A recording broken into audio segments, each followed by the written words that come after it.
নমস্কার, welcome to my channel সমশ্রী শ্রী শ্রী রাধাকৃষ্ণ গোপাল শ্রীমদ ভগবদ্গীতা। আজ 30 জুন 2025। আমি অষ্টাদশ পূর্ব মহাভারতের আদি পর্বের মোহিনী রূপী হরির সহিত হরের মিলন এর 38 পৃষ্ঠার কিছু অংশ পাঠ করছি। শ্রী শ্রী অষ্টাদশ পূর্ব মহাভারত কি জয়, শ্রী শ্রী রাধাকৃষ্ণ গোপাল শ্রীমদ ভগবদ্গীতা কি জয়।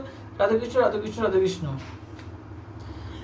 এত বলি ত্রিশূল নিলেন ভূতনাথ, হাসিতে হাসিতে তবে বলেন শ্রীনাথ, বুঝিলাম গঙ্গাধর তোমার যে গান, কামে বশ হয়ে চাহ তেজিবারে প্রাণ, ধৈর্য ধর তেজ খেপ চিত্ত কর স্থির, দিব আলিঙ্গন তুমি না তেজ শরীর, নাহি জানো বিশ্বনাথ আমার হৃদয়, ভক্ত জনেরে আমি দানি যে অভয়।